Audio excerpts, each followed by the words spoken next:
વડોદરા શહેરની એસએસજી હોસ્પિટલમાં fire safety ટ્રેનિંગનું આયોજન કરવામાં આવ્યું હતું, જેમાં બેઝિક ફાયર એક્સ્ટિંગ્વિશરનો ઉપયોગ કરતા શીખવાડવામાં આવ્યું.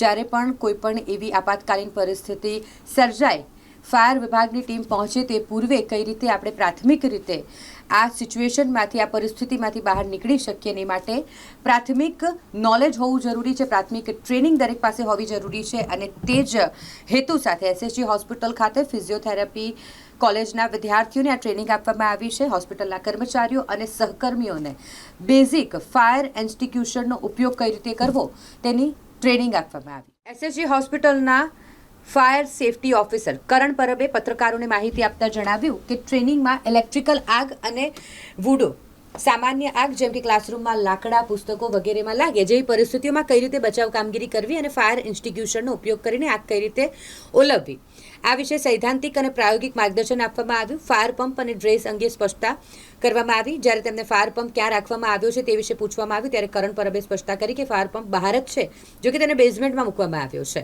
તેમણે ઉમેર્યું કે અગાઉની સબમર્સિબલ મોટરવાળા ઇનબિલ્ટ પંપ બંધ થઈ ગયા છે અને હવે ઓવરહેડ ટાંકીઓનો ઉપયોગ થાય છે અથવા ભૂગર્ભ ટાંકીઓની ક્ષમતા વધારવામાં આવી છે.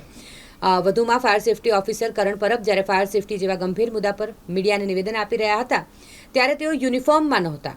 જ્યારે તેમને આ અંગે પૂછવામાં આવ્યું ત્યારે તેમણે આઈ કાર્ડ હોવાની વાત કરી. હોસ્પિટલ જેવા સંવેદનશીલ સ્થળે જ્યાં સ્ટાફની ઓળખ અને શિસ્ત મહત્વપૂર્ણ હોય છે, ત્યાં ફાયર સેફટી ઓફિસરનું યુનિફોર્મ વગર હાજર રહેવું એ તેમની જવાબદારી પ્રત્યેની ગેરરીતિ દર્શાવે છે. આ ટ્રેનિંગ દ્વારા હોસ્પિટલના સ્ટાફ અને વિદ્યાર્થીઓને કટોકટીની પરિસ્થિતિમાં ઝડપી અને યોગ્ય પગલાં લેવા માટે તૈયાર કરવામાં આવ્યા છે.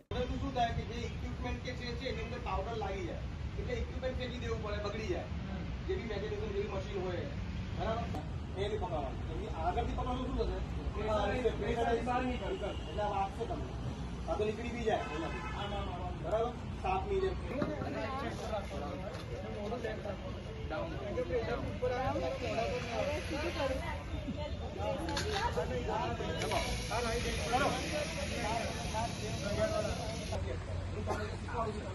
પ્રેક્ટિકલી તમે પોતે જઈ શકશો બરાબર. એ વસ્તુ તમે શીખો. તમે ફાયરના વિદ્યાર્થી નથી કે તમને ફાયર સમજાવો.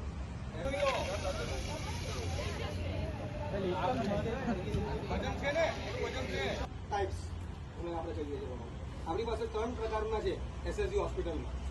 આખા કેમ્પસમાં, કોલેજ બિલ્ડિંગ્સમાં, બધી જગ્યાએ 3 ટાઈપ્સના ફાયર એક્સ્ટિંગ્વિશર રાખેલા છે. બરાબર. તો એ લોકોને ટ્રેનિંગ આપવાની, છોકરાઓને જે એમને સ્ટાફ, એટલા માટે આપણે આ આજે ટ્રેનિંગ રાખી છે શનિવારે. ટેંગાડીથી તમારે છે ને પાઇપને ઈંગાડીથી પકડવાની. એટલો બધો હેવી નથી પાટલ, ખાલી 100 કિલો. એટલે આ છોકરાઓ કમ્પ્લીટ પ્રેશર એટલે એને કશું નહીં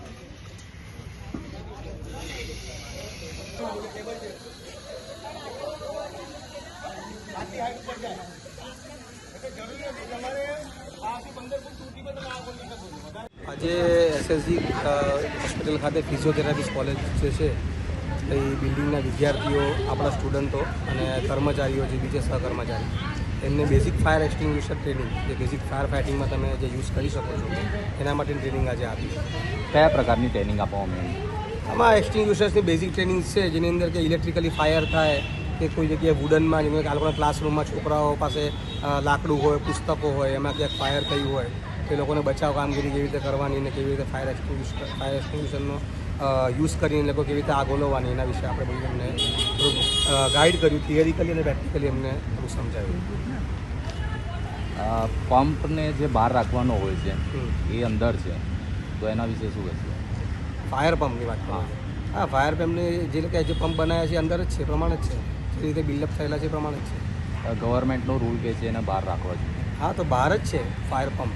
જે ઇનબિલ્ટ જે અંદર ફાયર આવતા હતા એની અંદર જે ઇનબિલ્ટના જે એને સબમર્સિબલ મોટર આવતી હતી, એ સબમર્સિબલ મોટરના જે પંપ હતા એ બંધ થઈ ગયા છે. એટલે બધા પંપ બહાર જ છે, પણ બેઝમેન્ટમાં મૂક્યા છે, પણ છે તો બહાર જ. પહેલાં અંડરગ્રાઉન્ડ આવતા હતા, અંડરગ્રાઉન્ડ ટાંકીઓ આવતી હતી, એવી બંધ કરી દીધી. ઓવરહેડ ટાંકીઓ યુઝ થાય છે.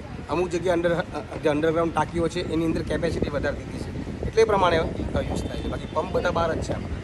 તમે અહીંયાના ફાયર ઓફિસર? હા, હું એસએસજીનો ફાયર સેફ્ટી ઓફિસર છું. તો અત્યારે આપ ઓન ડ્યુટીમાં છો? તો હા, હું ઓન ડ્યુટીમાં છું. આપે અત્યારે ડ્રેસ નથી પહેર્યો, તો સમજો કે અહીંયાના જે સ્ટાફ છે એ તમને કઈ રીતના ઓળખી શકે? મને મોસ્ટલી મારી પાસે આઈ કાર્ડ પણ છે, મારું પોતાની પહેચાન પત્ર પણ છે, એટલે લોકો મને કરણ પરબ.